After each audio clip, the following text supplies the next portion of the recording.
FOS TV is brought to you by the Lion's Den. The Den always has been and always will be about enjoying family and friends in an environment steeped in Happy Valley tradition. So come back to the Den, the perfect place to recall old memories while creating new ones. Mark Brennan here with another edition of FOS TV, the Joe Paterno press conference wrap-up here with Pat Boland of 1450 AM here in State College. Pat, after a bye week, Joe comes in, and the theme of today's press conference was they have to make plays. He said that over and over and over again. He's sick of using injuries and youth and everything else as excuses. So kind of the overall theme, Joe thinks this team, the key to getting out of the doldrums, has to make plays. But do they have the players to make plays? I think that's the big question. The coach, it was not really the most informative press conference, and he kind of downplayed what they did, I think, this past week in practice.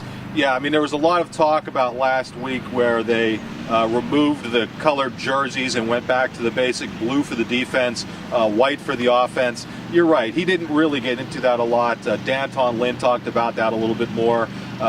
Basically, I think the reason they weren't talking about it a lot is because there were really no significant changes that came out of that sort of thing. He did give a bunch of injury updates. It looks like Eric Lattimore is going to be gone until about the end of the season, defensive end. Jack Crawford has not practiced yet. They were hoping he could start running a little bit more yesterday, but he did not do a whole lot, so you'd have to imagine that he's probably out for the Minnesota game this week. In terms of linebackers, Gerald Hodges, it sounds like he's going to play this week. Not sure how much because he's still a little bit rusty. And Mike Motti and Bonnie Baju are both back, and it sounds like they're fine and going to be fine for the Minnesota game. So some of these guys who have been injured are starting to come back. Am I missing anybody? I think you got them all. I think the most interesting stuff of the press conference came when he talked about the Tim Brewster situation, and he talked about the young man Eric LaGrange, who got paralyzed out at Ruters this past week. And Coach Paterno talked about the conversation he had with Greg Schiano about the situation, and he started going back into history with the whole Adam Taliaferro situation and how you got to be optimistic and you have to look ahead to the future and just have a positive attitude that one day LaGrange will be able to walk. Yeah, it's really an indication of how much of a family, the college football community is. Greg Schiano was an assistant coach here, 15 years ago? I forget how long ago.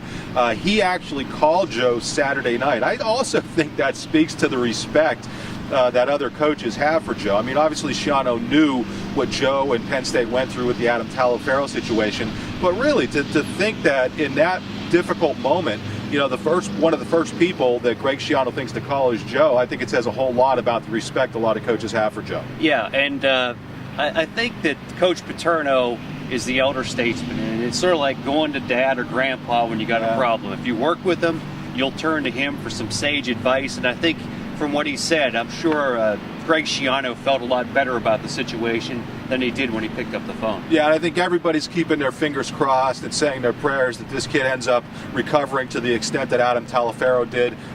Just what a great situation for Adam. He made the best of a terrible situation. Ended up becoming a lawyer. Joe said he's going to get married in a couple weeks. So you could only hope that this kid at Rutgers that he's able to kind of bounce back and make a good life for himself. On to the Tim Brewster thing. Joe was really careful not to step on any toes there. He in the past, generally speaking, he's been real critical of schools that have pulled the plug early on different coaches and have not really given them enough time. But here, he really went out of his way, as he said, not to point fingers at anybody. But he did say, I kind of felt, I was worried for Tim because Tim Brewster went to Minnesota and came out with all kinds of hype about this is where the program's headed, this is what we're going to do here in Minnesota. And Coach Paterno sort of understood that, that might be tough to do. And of course, Coach Paterno was very good friends with Glenn Mason. So I think that it was interesting that if you just listen to those comments again, you can see that maybe Coach Paterno saw through Tim Brewster. Yeah, well, and you have to imagine. I would bet that Joe looked at that Minnesota program under Glenn Mason and probably figured, maybe not that it maxed out, but it's going to be difficult for anybody to do the kind of job that Glenn Mason did. Mason actually had outstanding success against Penn State, including the signature victory in '99. And of course, there was the 2 onside kick game back in 2002 or 3 or 4, something like that. But yeah, Mason had incredible success against Penn State, and I think that Penn State fans used to fear playing those Glenn Mason teams because those games were always so competitive. Yeah, in terms of this week's game, Joe did not spend a lot of time talking about the Golden Gophers.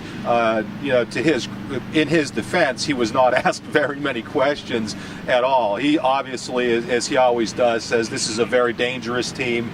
May not be as bad as they looked in a couple of the games they've played, but I don't know. You have to wonder. This seems like a well-placed game for Penn State, coming off of a couple losses, to kind of get things right, even though it is on the road. And a few people also tried to get into the inner sanctum to figure out what was going on with Sean Stanley, as well as those rumors that the assistant coaches are bickering and having all kinds of problems. And the coach basically says, we're a family with the assistant coaches. We've been together for a long time. Sure, we're going to have our disagreements. And as far as the Sean Stanley situation, next question.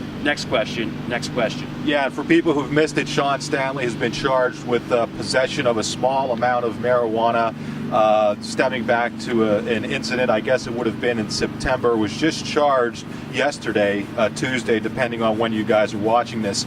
The reporter, Gennaro Armas of the AP, was not even able to get the question out before Joe kind of shot it down. I think that's a little bit unfair. I do think that it's completely fair to say no comment on the drug possession and that sort of thing.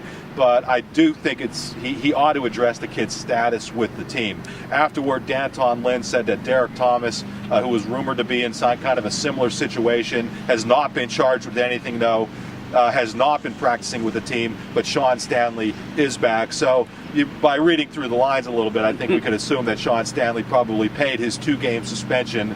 Joe obviously knew what was going on before the charges was filed, and I'd be surprised if we don't see Sean Stanley back this week. Yeah, they need him. I mean, that depth on the defensive line with Lattimore out of the picture, Crawford looks like he'll be out of the picture. Who's going to play the position? I think Sean Stanley, he earned a start earlier this year. I don't have all that information in front of me. I think he played against Temple as a starter. So they need Sean Stanley, and we'll see what happens in Minnesota. Well, in the past, I know a lot of people are going to say, oh boy, we have the injuries, what a great time to bring Sean Stanley back. But they did hold him out of 2 games. And in the past, when we've seen these sorts of things happen, which we have on occasion with different players, typically they've been held out for a couple games. And I think a lot of it has to do with, not only a punishment holding them out, but how do these kids react when they're being punished? And you have to assume if Stanley's back, that he's doing what he needs to do to get back into good graces of the staff and everybody else. And another point is, if you get into hot water like Stanley did, you got to go to the coach and say, this is what happened. I'm sorry. Give him a full explanation and a full accounting of what went on. Sometimes guys that hide things from the coach, they're the ones that get punished more severely. Yeah, we're here at Beaver Stadium. We like to move it around a little bit. The press box is behind us. I don't know if you guys can see that. It is a beauty of a press box. Hopefully you all one day have a chance to be up in that thing when it's bouncing around. It feels like it's going to fall off. Anything else that jumped out at you from the press conference today, Pat? I'm trying, it wasn't the most newsworthy thing. We did get some injury updates. He did deflect some stuff. But overall, I think it was generally, just get back to basics. And he said over and over and over again, make plays. And I think that we've seen it in years gone by when they have an off week or a break in the middle of the year to get regrouped, that they come out and have physical practices because he's an old school coach. You got to be more physical in order to beat the opponents. He also said he came to the defense of his offensive line.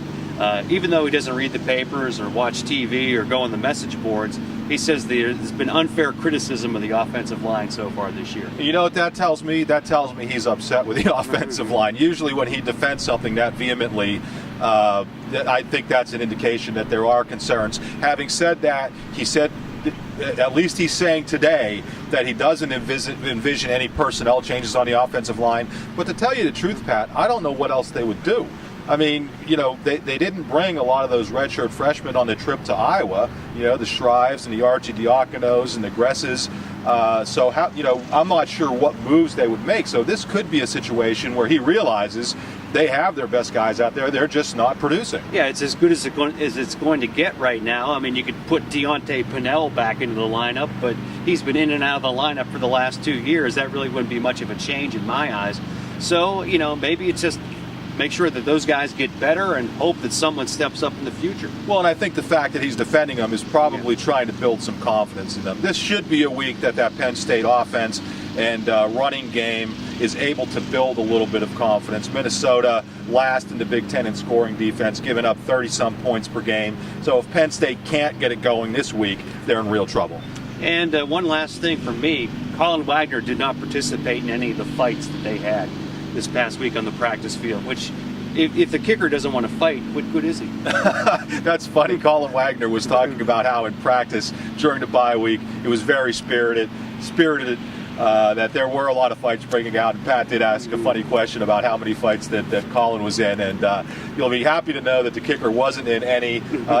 You don't need him getting hurt because he's your most effective offensive weapon right now. So anyway, hey, that's our wrap-up of the Joe Paterno press conference heading into the Minnesota game. We'll be back next week previewing what game? Michigan yeah. On Halloween weekend. Maybe we'll have to break out some masks next week. So anyway, hey, thanks for joining us. We'll see you next week. This is Mark Brennan for Pat Boland. So long.